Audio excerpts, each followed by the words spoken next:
Urakaza neza kuri chapter 4 y'igitabo Mine Boy cyanditswe na Peter Abrahams. Ngira ngo ama chapters abanza twarasobanuye chapter kuva kuri chapter 1 kugeza kuri chapter 3. So now tugiye kujya kuri chapter 4. Twabanje gushyira plot summary, ngira ngo mwarayibonye, mujye mukomeza muduhe comment kugira ngo tumenye niba ibyo tubagenera bibanyura kandi niba hari icyo twahindura nabyo ni sawa cyane.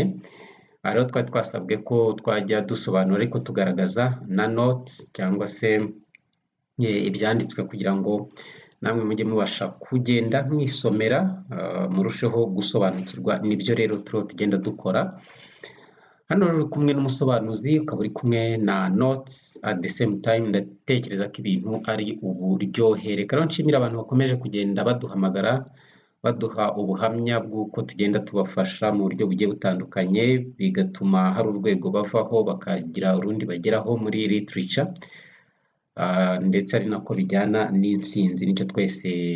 Nicyo tubifuriza mwese. Reka rero ntatinze mbanze mbwire ngo niba ari ubwa mbere dukurikiye kandi subscribe kugira ngo mukajya ucikwa n'amavideo igihe icyo ari cyose tuyashyizeho. Twihuse rero reka turebe chapter 4.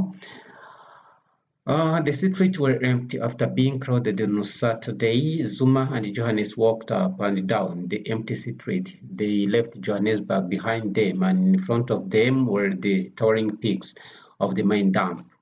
Hano rero tugeze kuri iyi chapter 4 aho batwereka ko imihanda nta bantu bari barimo nyuma y'uko yabaga irimo abantu benshi. Nyine birumvikana kwa gatandatu muri weekend. Zuma na Johannes bahise rero bagira gute, bahise walked up and down, barazamukaga bakamanuka muri iyo mihanda itari irimo abantu benshi. They left Johannesburg behind them, hanyuma ubwo bava muri Johannesburg, and in front of them were towering peaks of the mine dump. Imbere yabo rero ngo babonaga nyine hari ibirundo, hari ikirundo, towering peaks, yego ni ibirundo by'imyanda babaga barunze biturutse muri mine dump. Donc by'imyanda yabaga nyine iturutse hehe, muri ahantu bacukuraga amabuye y'agaciro, wenda ni nk'ibitaka n'ibindi bintu bidakenewe babaga babirunze aho ngaho. They eventually found themselves at the mines. For Zuma the day was strange. Ariko ku bwa Zuma rero umunsi ni wari usanzwe, stranger than any day he had ever known. There was the rumbling noise and the shouting and explosions and the trembling of the earth. Zuma was frightened. Aha rero ngo Zuma yabonye mu by'ukuri they eventually found themselves at the mine. Donc bagiye kubona mu kanya gato bisanze hari aho bacukuraga amabuye y'agaciro. Noneho rero ku bwa Zuma uyu munsi ntiwari usanzwe, strange, ntabwo wari usanzwe, ndetse ngo ntabwo wari usanzwe kurusha indi minsi yose yabayeho cyangwa se yabonye cyangwa yamenye. Kubera iki? Ndagira ngo ukurikire. There was the rumbling noise, hari urusaku rw'ibintu bihinda, and the shouting, ndetse n'abandi bantu bavuga amajwi menshi basakuza. Ntabwo ari ibyo gusa, hari explosions, hari n'ibindi bintu byari biriho biturika. Ubwo birumvikana bari bariho baturitsa intambi kugira ngo babone uko bacukura. And the trembling of the earth, of course, aho byari biteye ubwoba. Hari n'umutingito, numvikana izo ntambi uko ziturika mashini, iki byose byatumaga habaho donc umutingito kubera ibyo bikorwa. Ibi rero byaje kwafekta Zuma ubwo yaje kugira ubwoba kabisa, yumva muri we atangiye gutitira, no, donc atangiye kugira ubwoba. When the whistle blew for the workers to stop work for food, one of the men called Nana asked Zuma to eat with him. Hanyuma noneho rero iyo amasaha yabaga ageze kugira ngo abakozi baruhuke bajye gufata amafunguro, hari uburyo nyine bavuzaga nk'isifure cyangwa se bakavugiriza. Hari umugabo rero umwe witwa Nana. Uyu Nana yaje kwitegereza Zuma, arangije aramutumira ati ngwino dusangire. He divided his food and gave him half.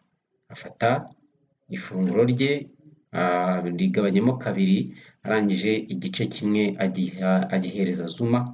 This is a good culture of sharing. Sharing is very interesting in our day life. Aha ni umuco mwiza rwose wo gusangira. Niba ubonye umuntu nubwo waba utamuzi, ntabwo bivuze ko yakicwa n'inzara ngo ni uko utamuzi, ahubwo ugomba kugerageza bike ufite mukagabana.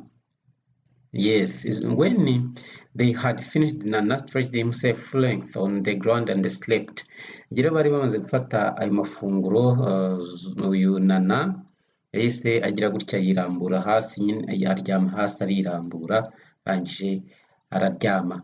The men who had gone underground that morning came up. Zuma watched them coming and shading their eyes against the light. Noneho hari abagabo rero ngo bari bamanutsemo hasi iyo ngiye aho bacukura muri icyo gitondo. Urumva nabo bageze aho ngaho barazamuka uko babaga bananiwe. Zuma rero yitegereza ukuntu bari kugenda bava epfo ngiyo muri ayo makave, muri iyo myobo, hanyuma akareba nyine n'ukuntu bari kugerageza kwitegereza akazuba ngo barebe yuko nibura bakongera kubona. Zuma asked Nana if it is dark underground. Hanyuma Zuma yaje kubaza Nana ati se hasi buriya haba hari umwijima? But Nana laughed at him. Ariko Nana yahise amuseka. He looked up quickly when he heard Johnny's voice. Kanya rero ngo yagiye kumva nyine yumva ijwi rya Johannes, ahita yitegereza hejuru. Johannes had a confrontation with one of the white men. Johannes rero ni umuntu utari woroheje. Icyo gihe ngo yaragiranye amakimbirane n'umwe mu bazungu. Mbibutse ko Johannes yari umwirabura, cyangwa se ni umwirabura, akaba a friend of Zuma, ni inshuti ya Zuma. He called Zuma who flung his spade and followed him.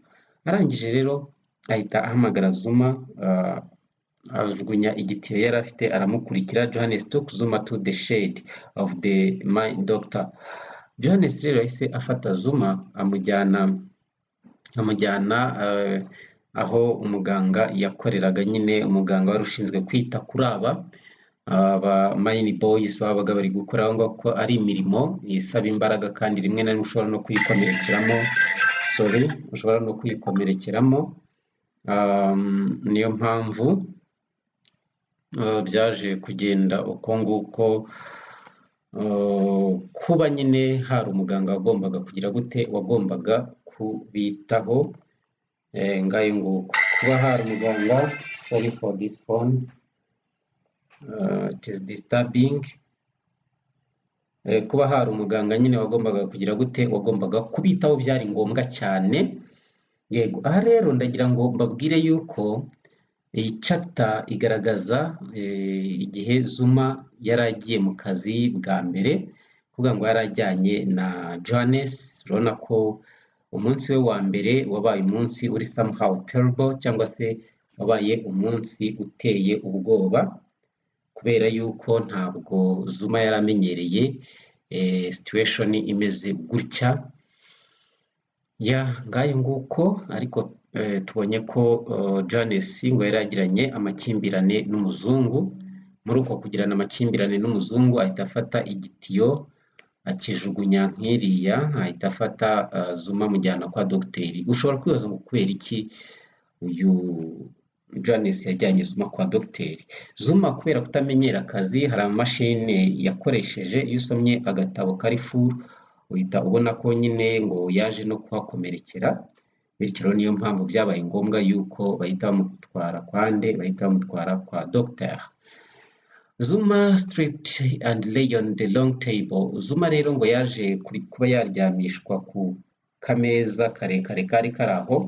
The doctor examined him while Chris and Paddy watched. Hanyuma doctor rero, uyu mudogiteri yaje kumwitaho. Noneho ubwo Chris nawe yari ari kugira gute, yari ari kwitegereza ibyari biri kuba. Nagira ngo mbabwire ko Chris ni Christopher, n'undi muzungu nawe wari uri aho ngaho hamwe n'uwitwa Paddy. Yego, Johannes led the way to the washing place for the mine boys. Johannes rero yahise yerekeza aho mu bukarabiro aho abana ba Mine Boys bakarabiraga. He pushed a few men out of the way and the men made place for them. Arangije rero kubera iyo yabaga yarakaye n'imbaraga nyinshi yari afite, yagendaga nyine ngo asunika abantu kugira ngo bigire hirya abone inzira acamo, hanyuma nabo bakamuhigamira cyangwa bakamuha inzira. They went in and washed and set off for Male camp. Aha rero ubwo ni ukuvuga ngo Dr yari amaze kugira gute, yari amaze kwita kuri uyu murwayi ari we Zuma wari wakomeretse, ntabwo arwaye bikabije, yari yakomeretse. Ubwo Johannes rero ubwo urumva yari yagize umujinya kubera bari inshuti, akagenda nyine avana abantu mu nzira kugira ngo babone aho inzira bacamo bajya hehe, bajya hariya ahantu ho bakarabira. Bamaze gukaraba rero bahise berekeza muri Malay camp.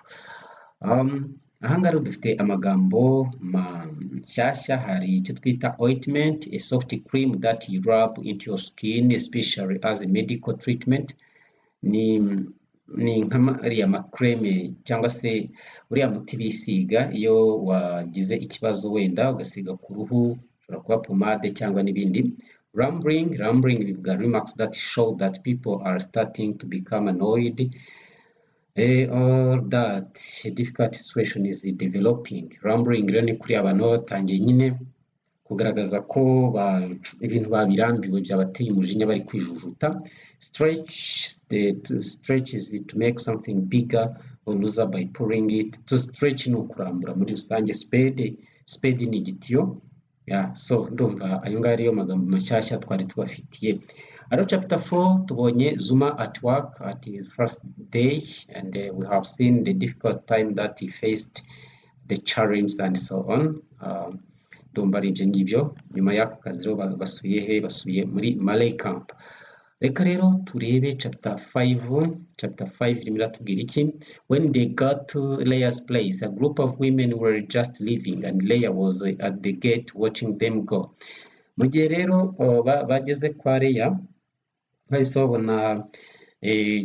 babona a group of women were just leaving. Hari abagore bari kuva ngaho bagenda, and Leah was at the gate watching them go. Leah nawe yari ari kuri gate ari kubitegereza uko bagenda. Leah welcomed them. Leah aha ikaze Johannes na Zuma. Johannes went inside the house leaving Zuma and Leah outside to talk. Johannes we yahise birumvikana yinjira mu nzu asiga Leah na Zuma bari kuganira hanze. Leah told Zuma about life in the city. Zuma rero yari ari kubwirwa na Leah ibijyanye n'ubuzima bwo mu mujyi uko bumeze. Se yamubwiye ngo iki? Tega amatwi wumve. She said, to live in the city you must be hard and money must be your friend. With money you can buy the policeman, you can even buy someone to go to jail for you. Aha rero aramubwiye ati Zuma ntuba umwana hano mu mujyi, kuko mu mujyi ugomba kuba umuntu ufite umutima ukomeye, ufite kwihangana. Hanyuma ikindi, amafaranga niyo agomba kuba inshuti yawe ya mbere, kuko iyo ufite amafaranga ushobora no kugura umupolisi, ubwo no kumuha corruption birumvikana. Ushobora no kugura umuntu akaba ari ufungwa mu mwanya w'uko akabaye ifungwa mu gihe wakoze amakosa. Urumva rero hariya amafaranga yari byose, kandi koko niko bimeze. Amafaranga, money talks, niko babivuga. There was a long silence between them. Rosita, who lived across the way, had turned on the gramophone and came on her veranda. Hari uwitwa Rosita wari utuye hafi aho ngaho. Yakoze iki? Yahise afata igicurangisho cye cyitwa gramophone ahita ajya kuri veranda cyangwa ku ibaraza atangira gucuranga. She called Leah from across. Yatangiye nyine guhamagara Leah. Leah and Zuma got startled. Leah na Zuma rero byarabatangaje. They got up and went inside the house. Bahise rero aho kugira ngo basange uwo mugore aho yari ari, bo bahise bigira hehe? Mu nzu. Zuma was offered food, finished eating and left the room. Zuma yaje rero guhabwa amafunguro, arangije gufungura ahita ava mu cyumba. He felt dissatisfied and unhappy. Yumvise atanyuzwe kandi atishimye. He went on the veranda and watched the street. We yahise asubira hahandi ku ibaraza atangira kureba mu muhanda. Maze came out and joined him. Maisie nawe yahise asohoka aragenda aramwegera ko birumvikana ngo yabonaga nyine Zuma atameze neza. On the corner of the street under the light of the lamp a group of men and women formed a ring. Hanyuma mu ikona ry'umuhanda munsi y'itara ryari riri kwaka hari abagore n'abagabo bari bakoze uruziga. Ring ubwo ni impeta ariko ubwo ni uruziga. Ring nanone izwi hariya abantu barwanira muri kariya gace, muri kariya kabuga kaba kari hagati, wenda hari abantu babakikije gutyo. And in the center of the ring a couple danced and made signs to each other as they mimed. Hanyuma habaga hari abantu bari hagati y'urwo ruziga, ubwo icyo gihe yabaga ari umugore n'umugabo cyangwa umusore n'inkumi. Noneho rero ngo babaga bari kubyina ariko ari nako bagenda bakora ibimenyetso. Ibyo bimenyetso byabaga ari iby'iki. Iyi rero ni chapter 5. Ahangaha tubonye ko Zuma na Janice bagarutse nyine mu rugo, hanyuma Janice yinjira mu nzu, Leah asigara aganira na Zuma. Ibyo Leah yaganiriye Zuma yamubwiye ko mu mujyi nyine nta mikino, ugomba kuba uri hadi kandi amafaranga akaba ariyo ugira inshuti cyane. Reka rero turebe uko bimeze. Hano tugeze kuri chapter 5. Zuma and Maisie joined the ring. When they got home, Zuma sat on his bed and held his hands. He thought about Eliza for a while. He blew out the candle and sat in the dark. Zuma rero na Maisie nabo byabaye ngombwa ko nyine bajya kubyina muri ya ring cyangwa se muri donc hahandi twari tumaze kubona. Barabyina birumvikana, ubwo Maisie niwe wamujyanye kugira ngo amubyinishe amukure mu kababaro yabonaga arimo, ko Zuma twabonye ko atari ameze neza. Nyuma rero ibyo kubyina byararangiye basubira mu rugo. Zuma rero arangije yicara ku buriri bwe, arangije yifata mu biganza.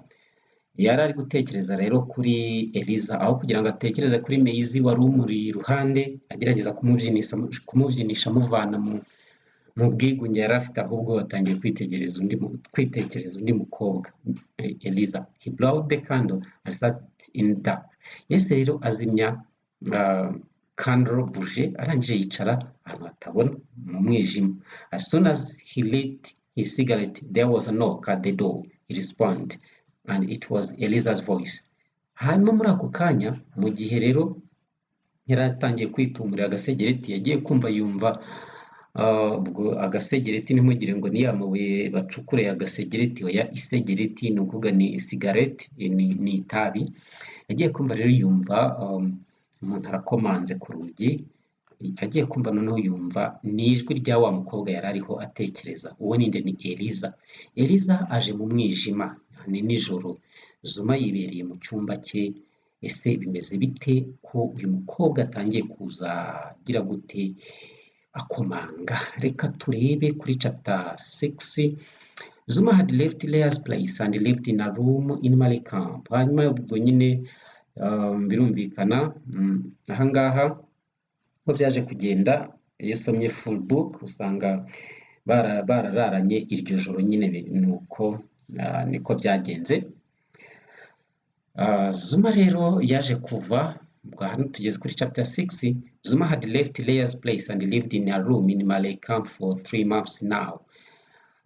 Rero inkuru yakomeje kugenda gutya, ariko Zuma yaje kubona ko gukomeza kuba kwa Leah bitari ngombwa, ahita hava aragenda aba muri Malay camp, yikodeshereza icyumba cyo yabagamo nk'umuntu wigenga ngo amezi 3. Rero ubwo yari amaze gutambuka. Eliza is now like a devil in Zuma's blood and he did not want to go to Leah's place again to see Leah for the fear that he should meet Eliza. Hanyuma ngo kuva nyine bamenyana na Eliza ngo yagiye buhoro buhoro ahinduka nka sekibi mu maraso ya Zuma. Bivuze ngo uko byagenda kose Zuma ntabwo yaburaga kumutekereza aho yabaga ari hose. Ibyo rero ngo byamuteraga ubwoba bwo kuba yakongera agasubira kwa Eliza no kwa Leah, kuko yumvaga afite ubwoba bwo kongera guhura na Eliza. Muri make yumvaga batakongera guhura. Then it was Saturday night and in spite of the cold the streets were crowded. Icyo gihe rero ngo byari ku wa gatandatu nijoro, nubwo rero in spite of the cold the street were cold, nubwo hari hakonje, the street were crowded, umuhanda ntibyawubujije ko wari wuzuyemo abantu benshi. But it was not as it had been that first Saturday when he had gone walking with Joseph. Ariko ngo ntabwo byari bimeze nk'uwa gatandatu wa mbere wabanje igihe yajyanaga na Joseph ku isoko. He went up the street and walked in the direction of the heart of Johannesburg. Yahise rero agira gute, yahise azamuka imihanda yerekeza, afata icyerekezo cyo muri Johannesburg rwagati, heart of Johannesburg, ni ukuvuga mu mutima wa Johannesburg. Johannesburg mbibutse ko ari capital city ya South Africa. Ubwo rero Zuma yahise afata umwanzuro wo kwerekeza mu mujyi rwagati. He neared the heart of Johannesburg and the people grew fewer. Ariko uko yagendaga asatira kugera rwagati muri Johannesburg, abantu bagendaga bagabanyuka. There were more white people now and they were different. Noneho ngo yatangiye kugenda abona abazungu benshi cyane, ariko akabona nyine ni abantu batandukanye. They were not his people, so he did not give attention to what they did or said. Ariko kubera ko batari abantu be b'abirabura muri make cyangwa b'inshuti ze, ntabwo yigeraga yita ku byo bavuga cyangwa ibyo bari gukora. Zuma saw some cakes in a window and stopped to look at them. Zuma sinzi ukuntu yaje kureba, abona ni nko muri patisserie cyangwa se muri alimentation, abona za keke zari ziri muri alimentation, ari kuzirebera mu idirishya. Hanyuma noneho arahagarara kugira ngo azitegereze. Ako kanya byaje kugenda gute? Ndagira ngo ukurikire. He felt a tap on his shoulder and when he turned it was a policeman. Yahise yumva umuntu agize gutya amukomanze ku rutugu, mu gihe ahindukiye asanga ni umupolisi. Ubwo ni ukuvuga ngo Zuma ahuye n'umupolisi bwa kabiri. Ubwa mbere bahuye igihe yari atemberanye na Joseph, hanyuma biza kurangira amukubise ariruka. Zuma yakubise umupolisi kuko umupolisi nawe yari ashatse kugerageza kumukubita, hanyuma noneho yirwanaho ahita yiruka. Biriya byagaragaza icyo twita apartheid cyangwa se racial discrimination, ivangura rishingiye ku ruhu. Hanyuma noneho nanone yongeye guhura n'umupolisi bwa kabiri, mukomanze ku rutugu. Wibuke ko Zuma yiyemeje kujya mu mujyi wa Johannesburg kandi burije. Reka twumve uko byagenze. Without a word, Zuma gave his pass to the policeman for inspection. Hanyuma noneho ubwo Zuma yahise amenya icyo umupolisi ashaka, nta kindi ni pass. Pass ni nka passport cyangwa se uruhushya rukwemerera donc kuba wagira gute, wajya ahantu ubundi hadasanzwe hagendwa n'abirabura kandi nyamara ari igihugu cyabo. Iki nacyo kigaragaza racial discrimination. Yego, niba kubaza ujye umenya uko usubiza, utanga n'ingero zifatika zaturutse mu byo wasomye cyangwa se mu byo wumvise. Yes, so as the policeman goes, Zuma cordon up the street. Hanyuma umupolisi rero yaramuretse, none ntabwo bigeze bashwana cyangwa ngo barwane. Ubwo Zuma nawe yahise yikomereza umuhanda aragenda. The crowd on the street was thick, not thin, that it was difficult for Zuma to move among them. Hanyuma noneho ngo abantu byagaragaye ko bakomeje bari biyongeye, noneho babaye benshi ku buryo Zuma no kubacamo byabaga ari ibintu bitamworoheye. The only place that Zuma could be free was underground in the mines. Bakavuga ko rero umwanya wonyine Zuma yumvaga afite ubwigenge ni hariya mu buvumo, aho babaga bari gucukura amabuye ya zahabu. There he was a master and knew the way. Aho ngaho rero ngo hari ahantu azobereye cyane kandi n'amayira yose yaho yari ayazi. Reka rero dukomeze turebe iyi chapter 6. Se byaje kugenda gute? Zuma met his white man Paddy who was with the woman. Hanyuma Zuma byaje kugira gutya akubitana, bavuga ngo ni his white man, ngo ni umuzungu ariko ni boss we witwa Paddy. Uyu akaba yarari kumwe n'umugore we. Ese biraza kugenda gute? Araza kumubaza nawe permission imwemerera kuba ari gutembera. Reka twumve. Paddy led Zuma a little way down the street and showed him where he lived. Byaje kurangira Paddy nk'umuzungu utagira ibintu by'ivangura afashe Zuma aramujyana amwereka mu rugo aho atuye. Zuma looked around Paddy's house. He had never seen a place like that before. Zuma ubwo ageze kwa Paddy yatangiye kwitegereza inzu yo kwa Paddy abona ni ahantu h'agatangaza atigeze abona kuva yavuka. Paddy and Zuma sat down while the woman came in with the 3 glasses. Hanyuma rero byaje kurangira nyine ahawe ikaze Zuma aricara mu kanya abona umugore wa Paddy yazanye ibirahuri bitatu. Ibi rero nabyo bigaragaza inequality bigaragaza ukuntu hari ubusumbane mu buryo bw'imitungo. Urumva kwa Paddy ni heza cyane ku buryo Zuma yahageze agatangara kubera nyine rwa rugo rw'umuzungu, ariko ugeze mu ngo z'abirabura usanga nyine ari ibintu biteye ubwoba bibi cyane. Hanyuma rero umugore wa Paddy yaraje kubazimanira, niho twari tugeze, yarazanye ibirahuri bitatu. Ese birimo iki? Reka turebe. Paddy and Zuma sat down while the woman came in with the 3 glasses. Akanaringa asubiyemo. They raised their glasses and cheered Zuma. Hanyuma rero ngo bahise bazamura ibirahure bahikaze Zuma. However, Zuma kept on thinking about Paddy's woman. Ariko Zuma ntabwo ibyo yari abyitayeho byari biri kuba, ahubwo yari ari kwitegereza umugore wa Paddy. Ese Zuma kwitegereza umugore w'abandi bimeze bite? Kandi wibuke ko Zuma nawe ni umusore w'imbaraga. Birumvikana ubwo yaratangiye kwitegereza cyane. Abantu mwitegereza abagore b'abandi ni danje. Mwibuke ko umugabo wa Leya yarafunzwe kubera gukubita ingumi umugabo wundi wari ugerageje gushaka gusoma umugore we. Reka twikomereze twumva amaherezo ya Zuma. The atmosphere at Paddy's house made Zuma thought he knows what Eliza wants. Yitegereje rero ibyo yabonaga kwa Paddy, ahita yibuka ko Eliza ari wa muntu nawe ushaka kubaho nk'uko kwa Paddy babaye, cyangwa se nk'uko abazungu babayeho. Kandi mu by'ukuri Zuma ntabwo uru rwego yari burwigezeho. The atmosphere, okay, yeah, then let's go. Paddy came in with the food, and when they had finished eating they drank more wine. Hanyuma Paddy nawe rero yaragiye azana ibyo kurya, bafata amafunguro ararangira, barangije bafata inzoga nyinshi nyine barinywera marikeri za wine. Zuma and Paddy talked about the mines. Zuma rero na Paddy urumva batangiye kugenda baganira iby'akazi byo gucukura amabuye y'agaciro. Paddy took the things away. Paddy yaje kuvana ibintu ku meza, ubwo ni ibyombo, and Zuma forget that they were white and even spoke to the woman. Hanyuma Zuma yageze aho yumva rwose arisanzuye, yibagirwa ko ari no mu bazungu, atangira no kwadukira umugore wa Paddy, atangira kugira gute kumushotora amuganiriza. Urumva hano Zuma yari yisanzuye rwose, yari yisanzuye yumva nta kibazo yaragize gute, nta kibazo yarafite.